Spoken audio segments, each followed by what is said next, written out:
अस्सलामु अलैकुम रहमतुल्लाहि व बरकातुहू। उम्मीद है कि आप हजरात खैर व आफियत से होंगे। अल्लाह रब्बुल इज़्ज़त आप लोगों को इसी तरह खुशहाल रखे, आमीन। फतावा देवबंद 786 यूट्यूब चैनल में आपका खैर मकदम इस्तकबाल है। मेरे दोस्तों, क्या जुमा के दिन हम बिस्तरी करना बाइसे अजर है? अगर कोई शख्स जुमा के दिन हम बिस्तरी करता है तो क्या उसे दोहरा अजर मिलेगा?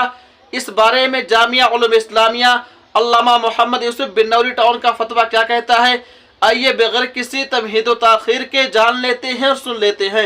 सवाल, औलाद के नेक होने के लिए हम बिस्तरी का सही वक्त कौन सा है?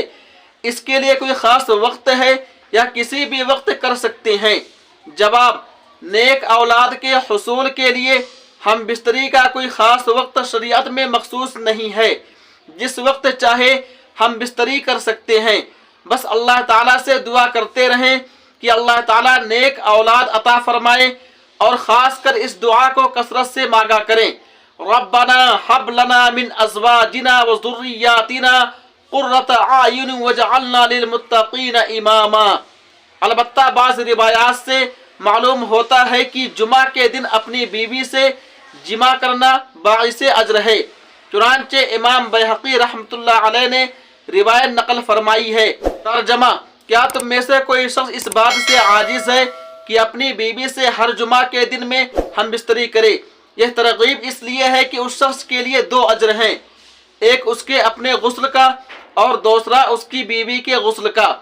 नीज़ हदीस शरीफ में आता है कि जो शख्स अपनी बीवी से जिमा का इरादा रखता हो तो बेसतर होने से पहले ये दुआ पढ़ ले, इसलिए कि अगर उस सोहबत से उनके दरमियान औलाद मुक़द्दर हुई तो उसको शैतान कभी ज़रर नहीं पहुंचा सकेगा। वह दुआ ये है, बिस्मिल्लाहि अल्लाहुम्मा जन्निबना शैताना व जन्निबिश शैताना मा रज़क़तना। हज़रत शेखुल हदीस मौलाना मोहम्मद ज़करिया साहब रहमतुल्लाह अलैह ने शरह शमाइल में लिखा है कि नमाज के औकात में अपनी बीवी से हम बिस्तरी करना औलाद के नाफरमान होने का सबब है।